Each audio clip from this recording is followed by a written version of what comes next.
Uh, Hi everyone, a warm welcome to all of you. My name is Vimal Kumar and I am the in-country partner for the MECS program in India. As we know, the MECS program, that is Modern Energy Cooking Services Program, a 5-year initiative by the UK aid of the FCDO, that is Foreign Commonwealth Development Office, led with the Laguna University and the World Bank's Energy Sector Management Assistance Program, ESMA. The MECS program aims to accelerate the global transition from the traditional biomass-based cooking to the modern energy cooking solution. The program is pioneer of e-cooking, that is electric cooking, worldwide with active intervention in over 15 African and Southeast Asian countries. I'm happy to share that this is the second session on the MECS talk series on the transition to modern energy in cooking. This series is a 12 module series designed especially to address the core aspects of around the use of modern energy in cooking, especially in Indian scenario. The today's topic is on a barrier to scale up in clean cooking and possible solution. So definitely we like to have the understanding that what are the challenges is coming, how actually India is progressing in cooking, and we have the stellar panel. We're going to talk about the today's session, and it is going to be really very exciting. Uh, the session would comprise of presentation addressed by two of our panelists and the panel discussion and then the closing remark. Uh, as we know in India, that government has tried several aspects. We in India is a pioneer in starting the Pradhan Mantri Ujjwala Yojana. We have provided the free gas connection to 8 crores household, that is 80 million household, which belong to the BPL families. And of course, there is a challenge in refilling, considering they have to pay some amount of money at the time of refilling. And as per the Terry data suggests, Dr. Palit is also going to talk about that possibly, that only 0 to 3 cylinder refilling per year by the 50% of the Ujjwala Yojana beneficiary. So there is a very huge gap. And when the prices go up, these people are actually falling in the biomass cooking. As we know that India has the average of around 8 cylinder per year as a country average. So if 0 to 3 cylinder is refilling, which is actually non-sustainable.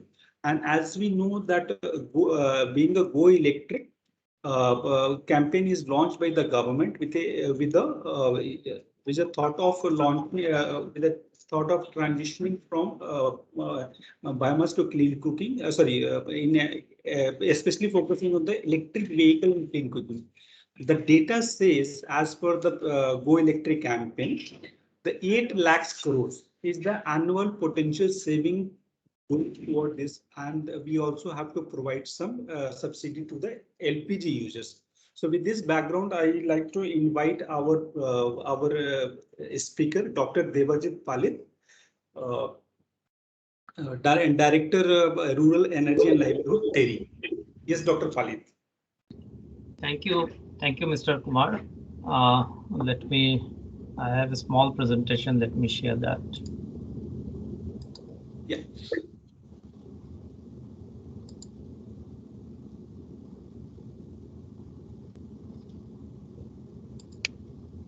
Yeah. Is it visible? Is the presentation visible? I was yes. Sorry, I was in mode. Yes, it is visible. Okay, thank you.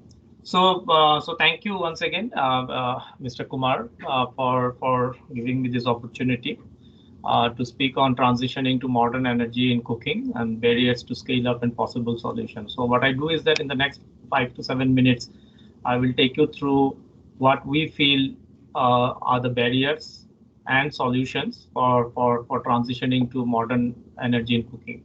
So, just to give a background, and we all know about all these things, but still, just to refresh our memory, this one that while in the case of electricity, we have seen that large scale changes happening over the last many years, But in case of cooking, whether from 2001 to 2011 census, and if in 2021 census also, probably there won't be not too much of change in the consumption of firewood or solid fuels at the household level, especially at the rural household level. Since the NSSO 66 round said that 0.35 ton of firewood per capita are consumed in rural households, quite high. The MNRE has been implementing the national program on improved cook stoves, but was discontinued in 2002 because of various reasons. I'm not going into the details, but at the time of discontinuation, around 33.8 million improved cook stoves, that's about 27% of the total target, had reportedly been distributed in rural India. Thereafter, the National Biomass Cook Stove Initiative was launched.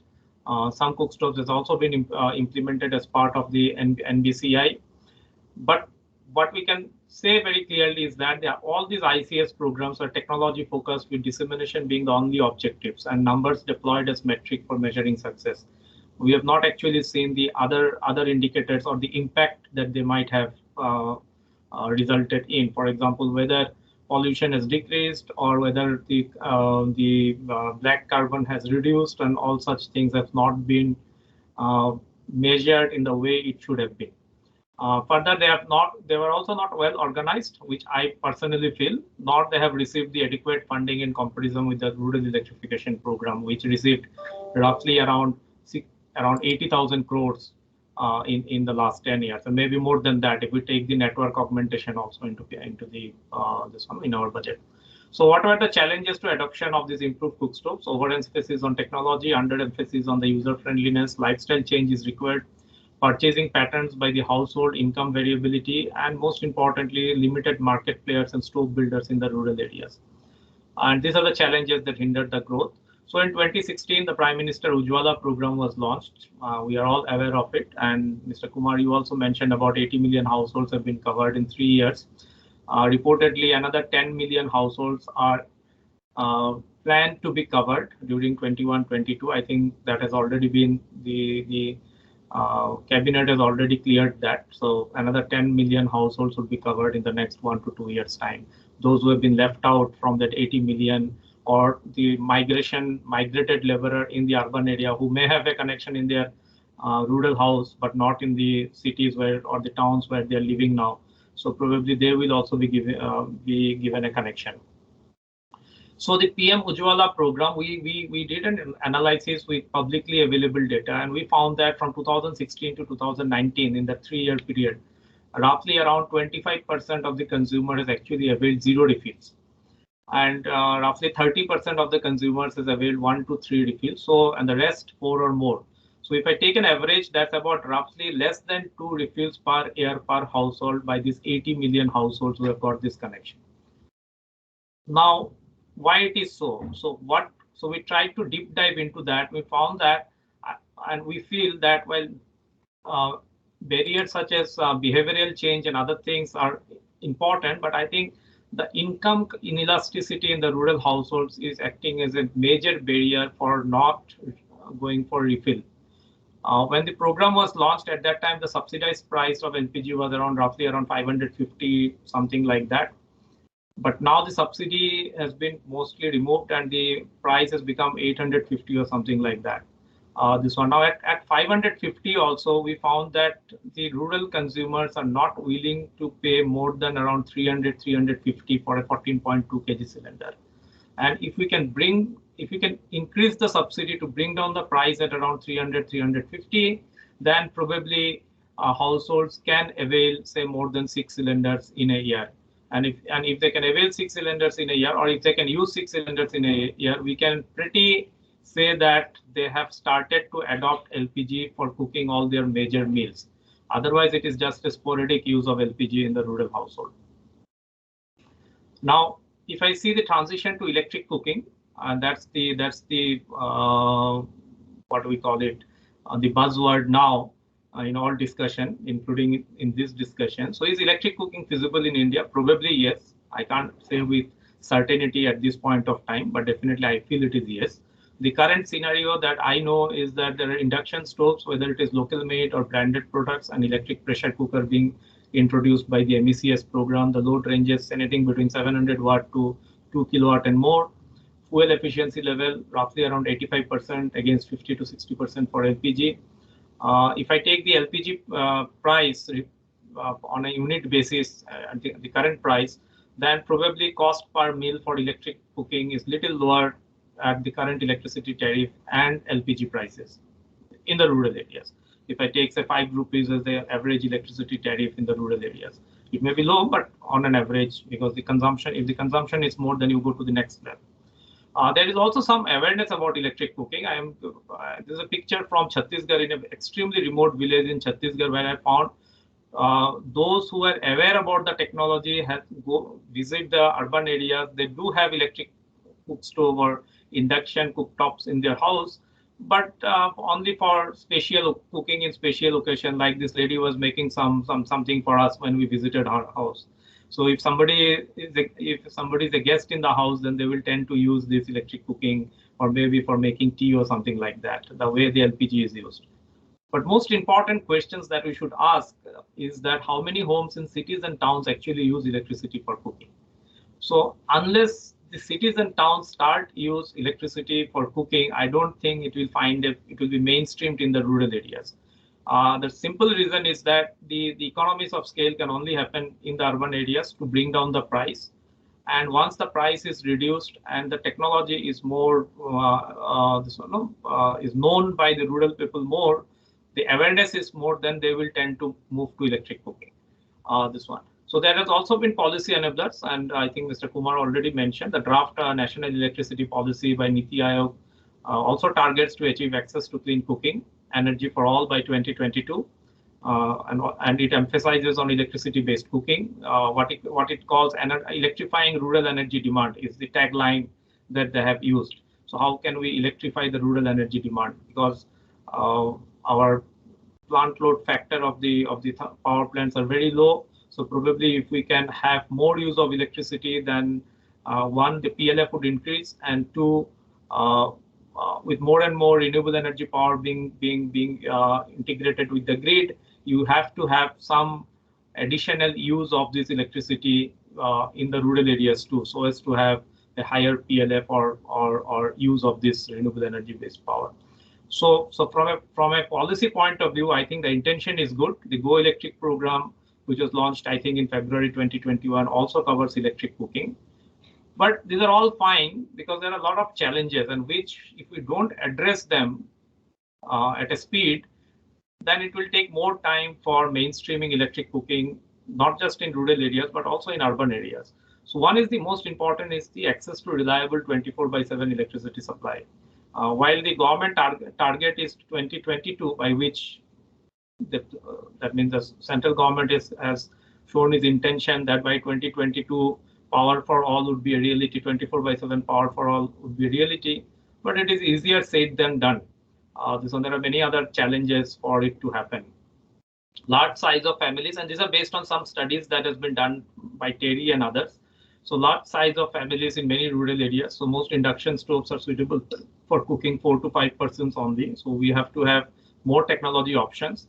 Lack of responsive after-sales service ecosystem in the rural areas. And this is something that, based on our own experience of implementing about 1,000 induction cooktops in the state of Himachal Pradesh, we are saying. So we have found that people are more eager to take the local brand or the local made induction stove than a branded product, because the branded product doesn't have their own after-sales service ecosystem in most of the areas.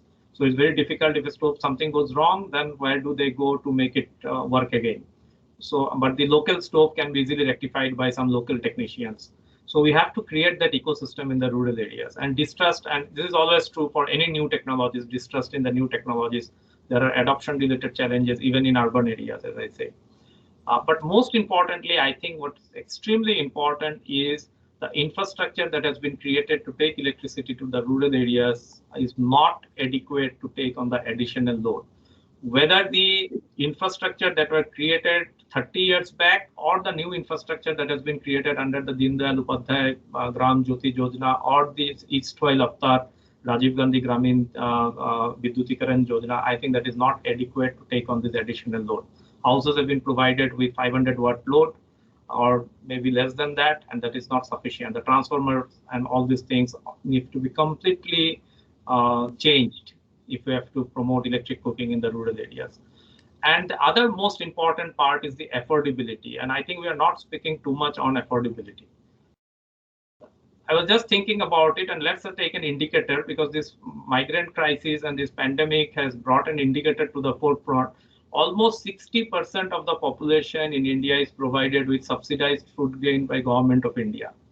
So if 80 crore population is provided with subsidized food grain, how can we expect that they would be taking in technology which is this one, which cost you, recurring cost is high for cooking?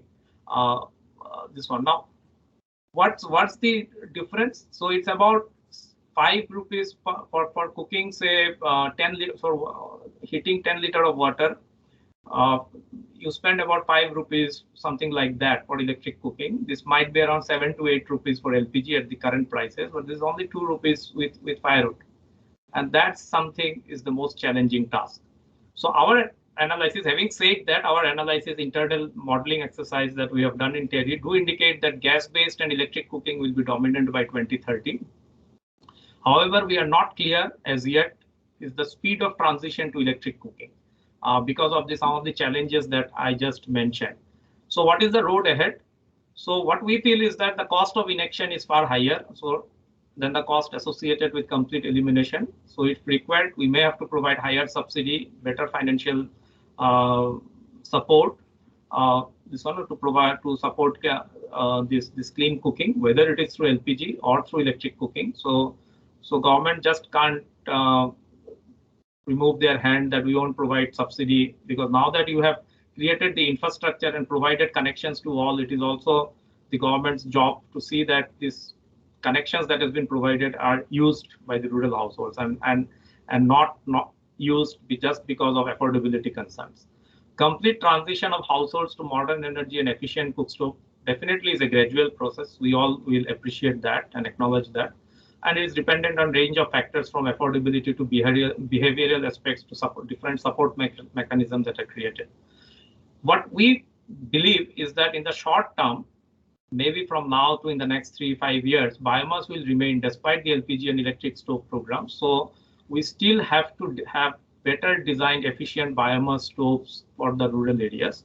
In the medium to long term, maybe from say 3 to say 10 years or 4 to 10 years, we need to work towards addressing the challenges of LPG and electric cooking adoption through better awareness, more technology options, and reducing prices. Now, how do we reduce the prices, whether it should be through subsidy or we have a program of activities for carbon funding, or otherwise we need to think about it.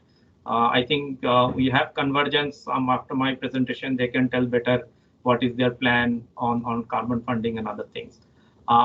Also, with the rise in income, which we are expecting, households are expected to transition to modern and cleaner technology. So both the things should go in simultaneously. And in the longer term, I have a strong belief that electric cooking and biofuel-based stoves based on agricultural residues will eventually be the norm, especially from an energy security perspective for the case of India, because we cannot depend on LPG, which is mostly imported for a longer term perspective. So somehow, from an energy security perspective, I think we gradually have to shift to electricity-based cooking and other biofuel-based stoves in this one for our energy security. Thank you. So this is what I wanted to share. Any questions or anything, depending on the time I can take. Yeah, over to Mr. Kumar.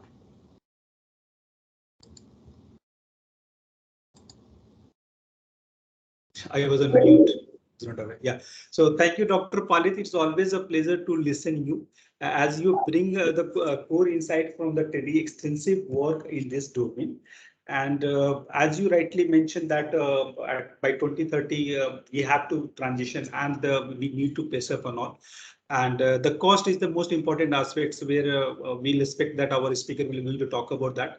And one of the point which you have mentioned that we have to actually also try from urban to the rural area. So for that, we are also trying to engage the PSU. So PSU for their employing, deploying in their premises and in their periphery. So we are also trying to reach out to the rural people through the larger corporation have their townships in rural areas.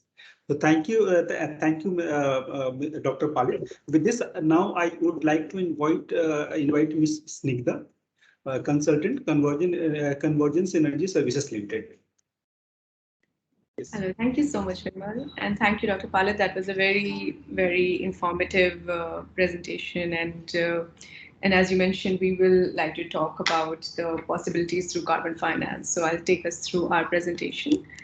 Let me pull it up.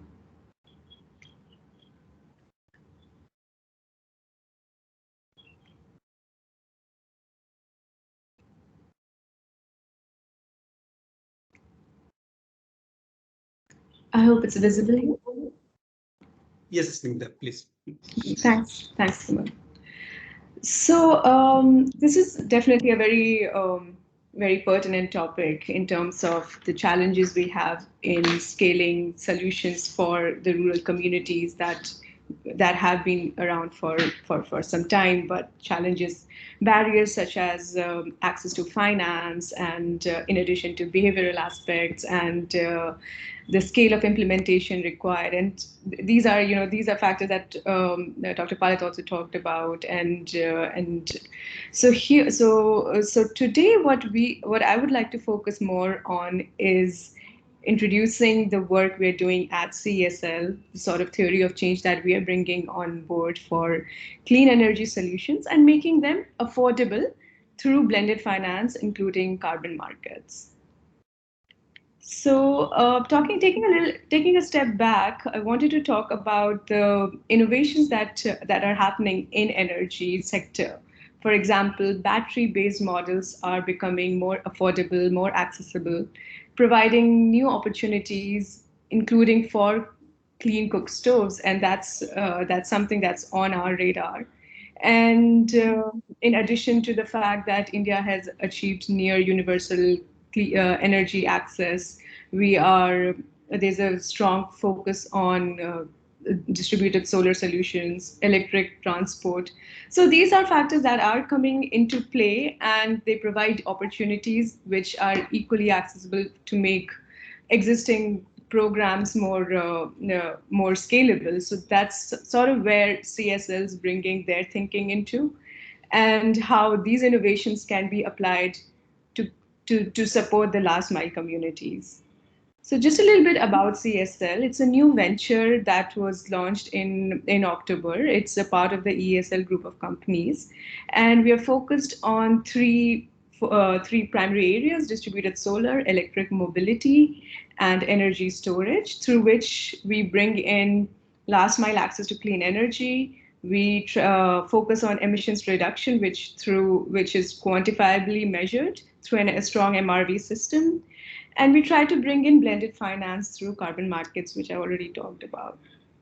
So today I wanted to focus more on our program, which is focused on rural communities, and focused on reducing emissions at household and farm level, which we are making possible by bringing in carbon finance instruments.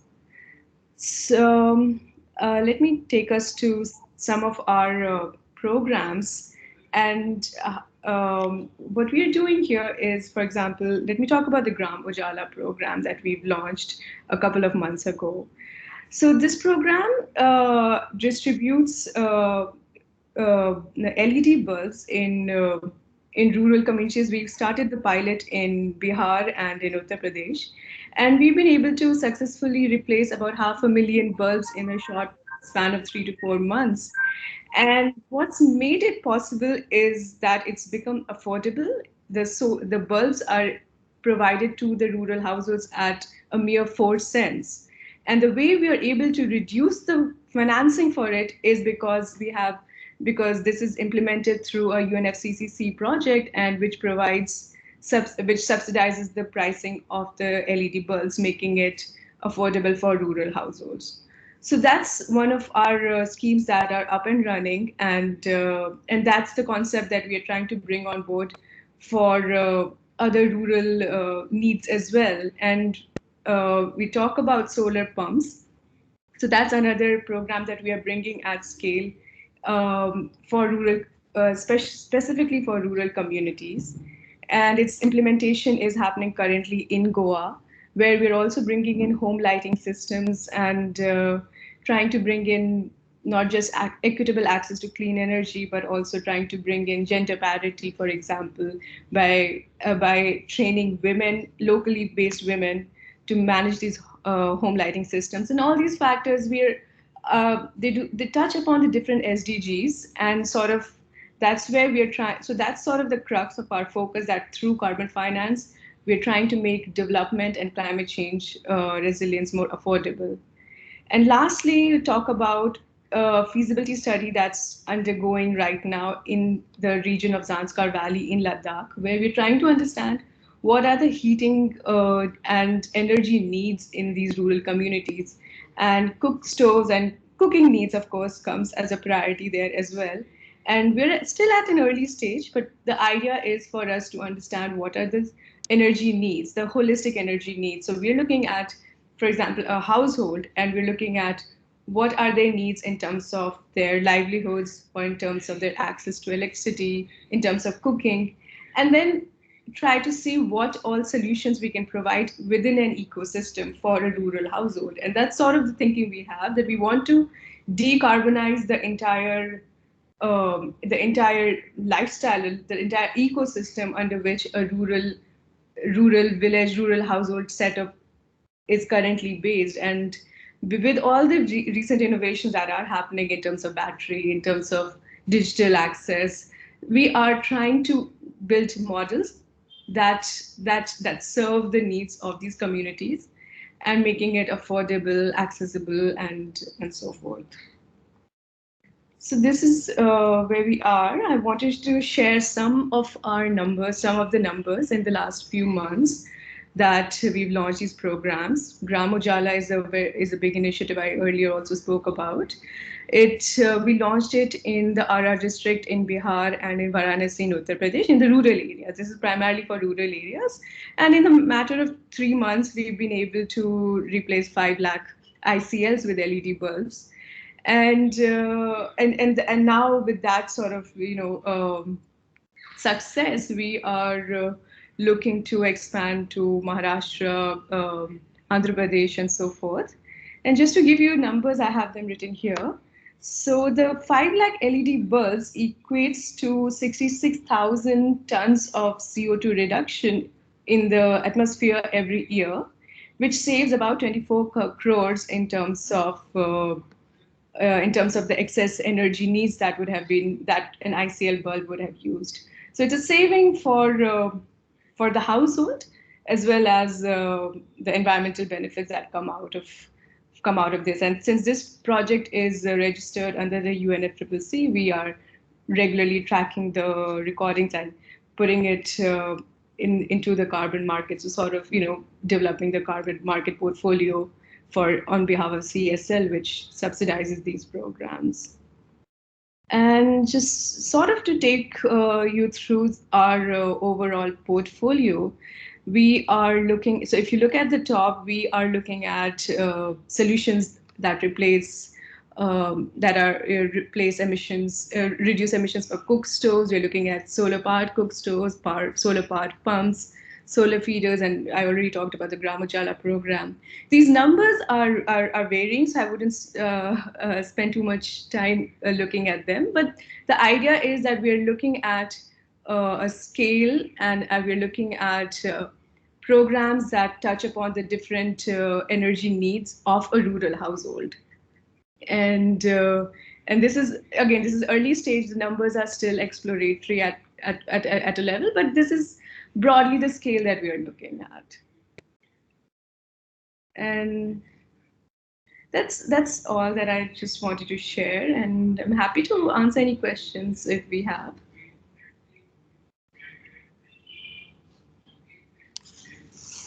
Yeah, thank you, Snigdha. And we request the delegates to type their questions, and we will be taking this question at the end of the session. And feel free to ask any of the panelists. Thank you, Snigdha, for highlighting the initiative of CESL and how your organization is focusing toward the clean cooking and deriving the economies of scale for the masses, which is actually India needs. We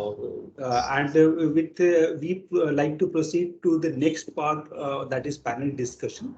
This discussion is moderated by Dr. Simon Batchel, Program Director in MECS program.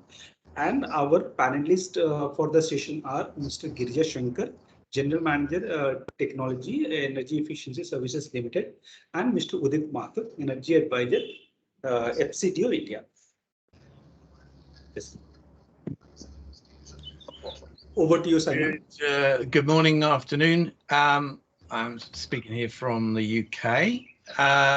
Judith, if you going to put your camera on, Mr. Gurja? Just waiting for them to put their cameras on. Hi, welcome. And Judith. And yeah, here it comes. Brilliant. All right, thank you. So I felt, Dr. Devijit and how do you say her name? Snigdha. Both did, thank you. Both did wonderful jobs at laying some of the groundwork for this. And I'm going to start with you, Judith, if I may, and pick up on Dr. Devijit's point about the difference between urban and rural, and that maybe the rural electrification program is not strong enough to cater for cooking. Now, I'm aware that Snigdha said there are huge advances in batteries and energy storage, which may well sidestep that problem. But I know you've been involved with electricity reform. So please, can you build on that somehow? Yeah, thanks, Simon. And thanks, Devjit and Snigdha, for covering those issues so well. I would really like to echo Devjit's points on who should we start with almost the rural versus urban issue, because really my own, I am no expert on electric cooking, but I am interested in the relatively benefits to poorer segments of the society. But having said that, even I agree with Devjit that the start to this for ultimately speedier deployment has to be with the urban sector. It can't be, I mean, it is hard. I know ESL is trying innovative models, but I think it's much harder to start with almost the most difficult sections of the society, because I think the reason is simple. Ultimately, we need now people are already using something, whether biomass or LPG. They are in no tearing hurry to change to something else. So if this has to pick up electric cooking, ultimately it will need to be an aspirational product and with costs within reach that Devjit highlighted. And also because there are differences, our own MECS program has figured out, and if previous electric cooking programs have figured out, there are differences in food and cooking habits. So there will need to be almost some regional versioning of products available. So in that sense, the reason now I'm saying is we start with urban because we've seen huge amount of experiences around us.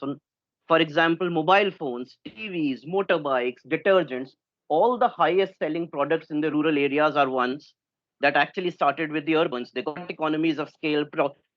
Companies came in, products came in, companies got the wherewithal to actually invest ultimately in a rural marketing and after sales infrastructure. So I think it is much harder to bypass that cycle even for this product. Equally, on the No, sorry, and I Yeah. was going to say, and that leads us to draw in Mr. Shankar, because that is where EESL has really laid some groundwork in the energy efficient bulbs, and you know, I would like to draw him in so that we have a discussion.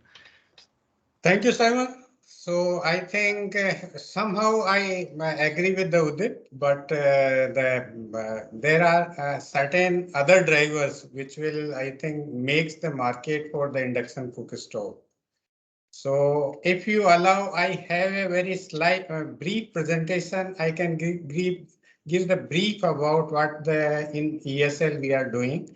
Although the Snigdha has given related to carbon furnace, but whatever we have done in the ESL side, I can upload.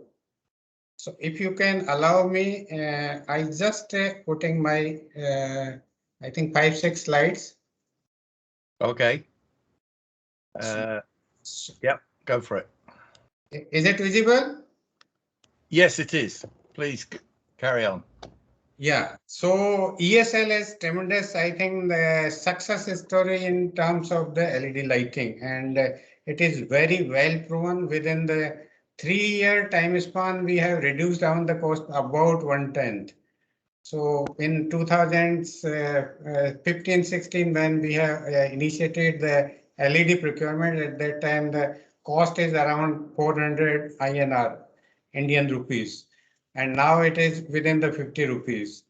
So we can say, and the similar, I think, example with the support the CSL is doing, or the ESL is creating the market. Also, the Ministry of Power is creating the market. So there are the three main drivers. One is support to the Go Electric campaign from the Government of India.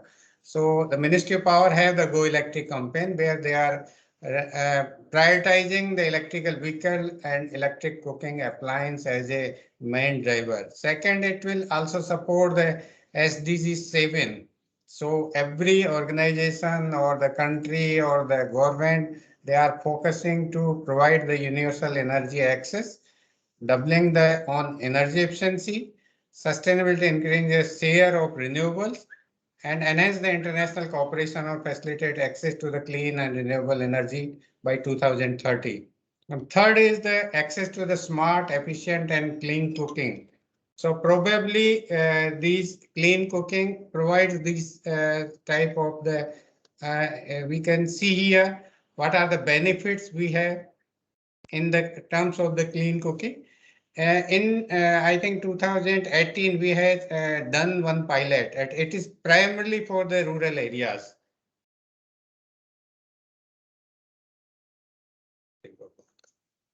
So we have placed around 99 cook stove with the PV. So our Prime Minister at that time, they have just given the inaugurated that part, and it is a very remote location. It is Andaman and Nicobar administration, where the Choldari area. It is completely a rural area we have implemented, and it gives a very good success, although it is supported from the MNRE and IREDA. These are, I think, the 6, you can say, drivers or the uniqueness of efficient cook stoves have, or the smart, your MECS, the cooking devices have. So one is the smartness, another is convenience, and convenience in many folds. It may be in terms of the, I think, the time, the style. It also provides very efficient cooking. So this ICS have the 84% efficiency. Your electric pressure cooker have the cooking with the pressure. So that also a good, although not much efficient in comparison to the induction cook stove. The cost effectiveness, it is also because of the high efficiency, it have the good cost effectiveness. And also it gives the freedom from refilling and the pollution-free kitchen. These are, I think, the 6 main drivers or uniqueness. So ESL working with the DISCOMs and the other stakeholder, CSL is primarily giving the main focus of the PV-based clean cooking solution for the rural or the helmet areas. Not only this, we are also having the target the PNG cook stove, which is more efficient in comparison to the LPG cook stove. And we already conceptualizing and designing this program. So electric pressure cooker is also on the ESL agenda. Recently, we have signed one agreement with one of the DISCOM, BSES Yamuna, and we are targeting that this induction cooker stove, electric pressure cooker, may be the one of the main targets for the households in the city, Delhi. So I am just stopping here, and I can just Thank you. more discussion. As Udit is mentioning, so it is on the both way.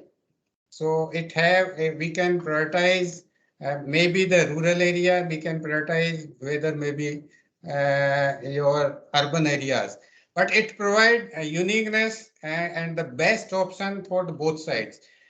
Although in the rural area, we have to create the infrastructure where the warranty obligation can be maintained. But in the rural areas, we have the abundant solar. So I think that's provide a very matchmaking option for there. In cities, we mostly go for the grid, not for the PV. So both have their own dimension. So let me ask you about the behavioral side. I mean, Judith and Dr. Devajit said, Dr. Devajit said that the ICS had some challenges in changing people's behavior. And Judith was saying, let's start with the urban because it's aspirational. And certainly our own experience is that you start with the urban and then, you buy one for auntie. Oh, look at this. I have a fantastic thing. Auntie, please, accept this for the festival, gift. And then they start using it in gradually more and more rural areas. That's in complete contrast to your light bulb experience, because a light is a light is a light. There's no real cultural connection there. How do you see, how should stakeholders and actors come together in India to address this consumer awareness, cultural, behavioral aspect, if at all? It's a difficult question. No, I think it is not a difficult question. So, Simon, the change of behavior needs some time, I think, and also the training and awareness. But the induction cook stove, because of it is very highly efficient and it is a very small kitty amount.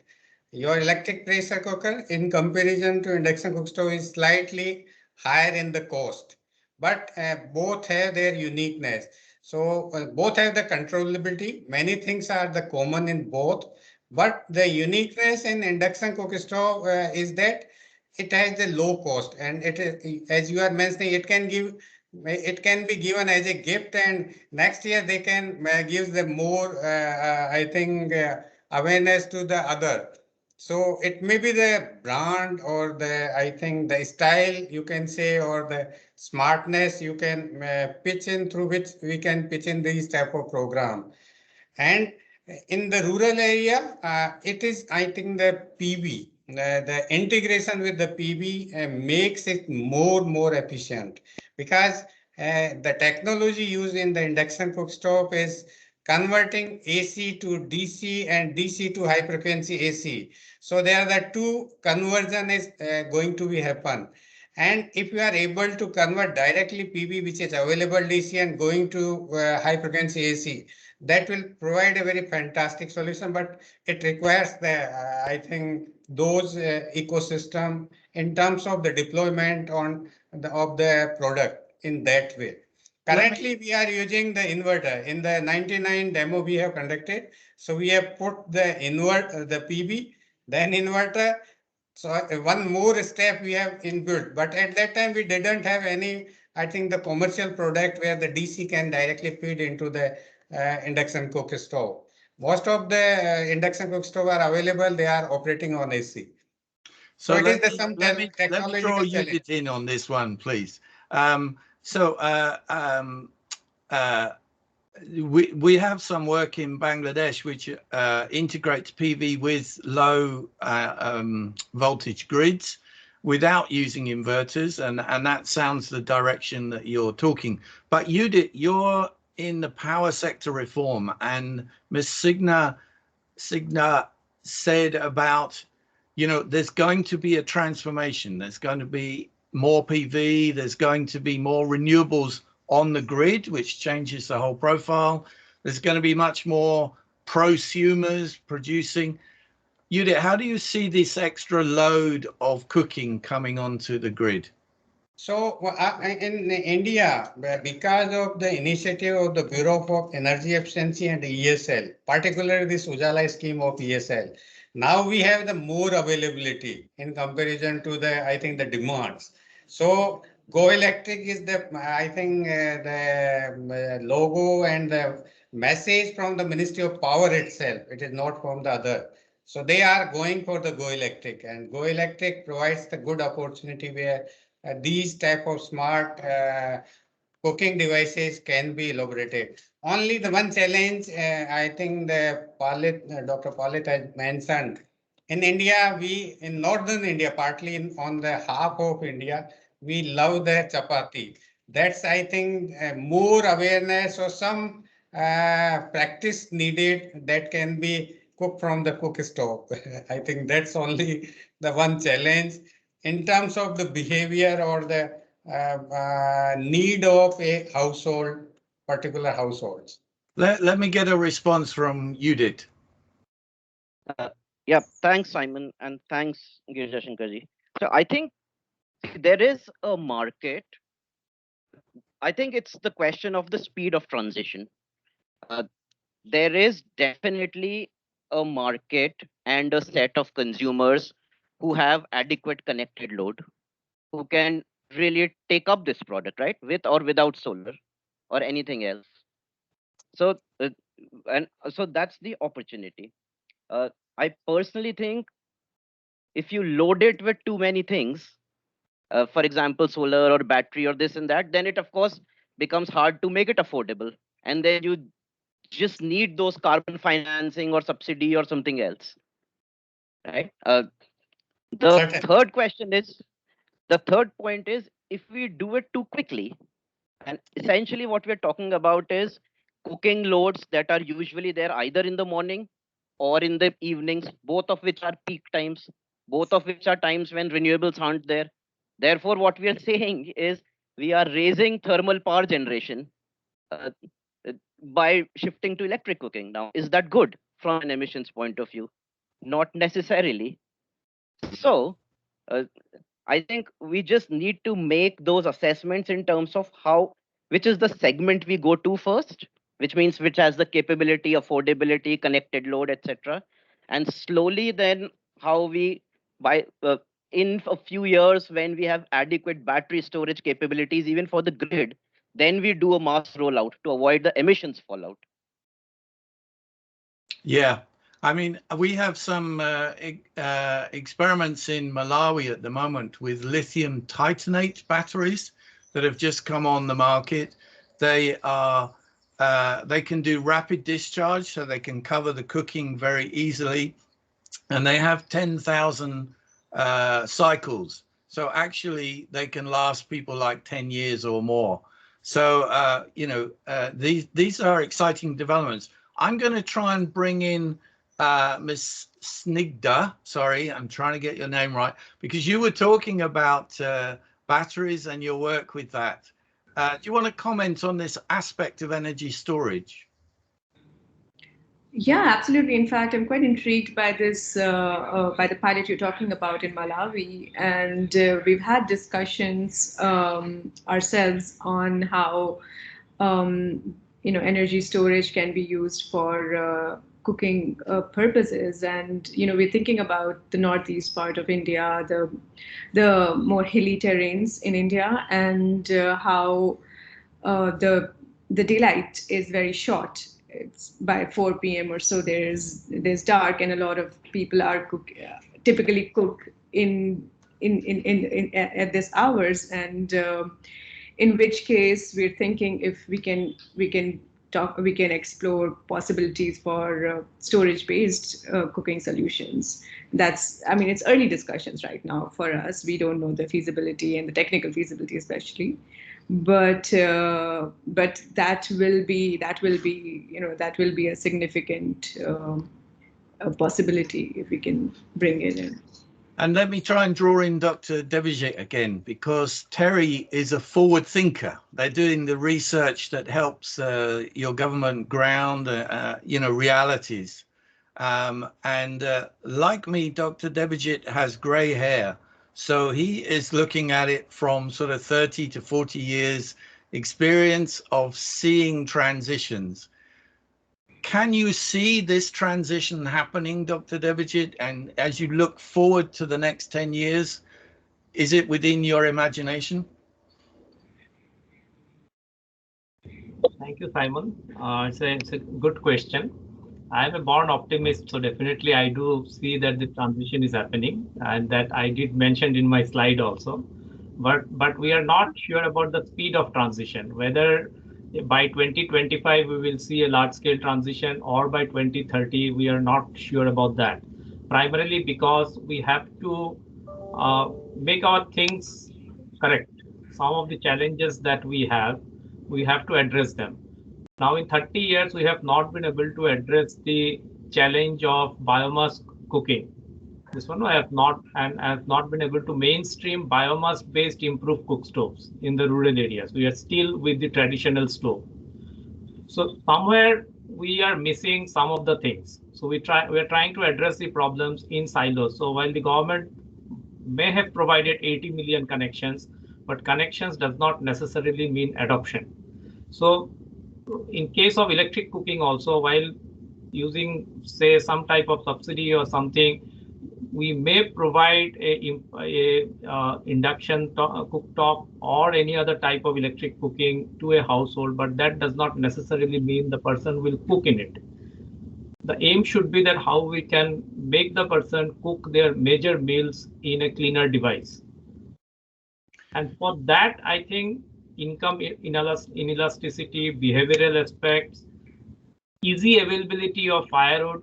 So there are certain regulations which may be societal regulations and policy regulations. Both is required. In urban area, we cannot cook with firewood because the society, my neighbors will protest or whatever, raise question with me, this one. And you don't get firewood in urban area also. This one. So I think we need to have all such thing in a package to address the problems, and then definitely I see that it is happening. Yes, it's all about trying to bring together that jigsaw puzzle, isn't it, of an enabling environment regarding firewood. Mr. Shankar, you were able to move quite quickly on the light bulbs and getting energy efficiency in the forefront of that. Do you see your work on the cooking side as moving quite quickly? Are we talking 5-10 years, or are we talking 3 to 5 years? So, Simon, can you repeat? I'm not, I think, able to hear you. You got distracted by having to sign something. So I was asking, your work with light bulbs moved very quickly. When you look forward onto this cooking, the Go Electric campaign, and your work in bringing the price of appliances down and making them more affordable, tapping into that carbon finance for the subsidies, do you see that as a 3 to 5 year exercise or a 5 to 10 year exercise? No, I think I get less than 5 years. Less than 5 years. Confident. I'm very confident. Very good. Judith, do you share his confidence? Yes. We had done the same concept, the lithium battery and this PV and the induction cook stove in this Andaman Nicobar 99 induction cook stove project. and we have seen the results. It is completely rural area. The household or the housewives, they are cooking. So we have given a very brief training, nothing else. And it is Shumoto they are going to use. After, I think 1 month or back, we have done one survey and we found it is very satisfactory with their operations cooking. Brilliant. You did. Yeah, so Simon, I think ESL has phenomenal successes under its belt. So, but the speed of the overall transition will really depend on how fast could ESL achieve scale, but equally how quickly can we have other larger scale pilots to bring on board new products, new commercial models, new revenue models, carbon financing, all of that. Right? So it does need, and most importantly, I feel it needs new manufacturers or existing manufacturers to bring new products. That's the main crux, I think. Udit, I agree with you. So I think the laboratories and the manufacturing capacity in India, if it will be available, so it is your chicken egg problem. If we create the market and provide the infrastructure, certainly the price will reduce down. And the use of induction cooker stove, it is very convenient in terms of whether it may be the options for that, the time and control. So along with your own activity, you can do the cooking. So it provides a very wide opportunity and very convenience to the user. Cool. Can I ask a question to Mr. Yes. Yes. Yes. What is the price of the product, the market price of the product that you have disseminated in Andaman? So Andaman, the product is around, I think, 60,000, not more than that. Per piece, 60,000, including the PV and your the battery storage. So did you want to follow up, Dr. Devajit? Yeah, no, why I asked this price is that you have to take into account the price of a system. See, when we are in India, when we talk about scale, the definition of scale in say an African country or in any other place is different than the definition of scale in India. We have a 135 crore or almost 1,350 million population. That's roughly around 300 million households. This one now in India, the scale would be around, say, if we can disseminate about say 100 million of a product, then we can talk about scale. But most of the DRE products that are being sold, so if somebody sells say 10,000 systems in a year, they think we are in a scale, and they can raise funds in the US this on a financial market. But for us, it is a small drop in the ocean. Certainly. I agree with Devajit. That's extremely important. So Devajit, I think if we see the scale and as you are mentioning, giving the number. So if I assume the 5% maybe as I think the transitional workers working in the cities, if we address those, it will provide those number itself, not the particular household, only the transitional labor who are sitting on the rent basis or working at a single or so. And for those, it is a very good option because they didn't have the LPG availability, the refilling may be issue.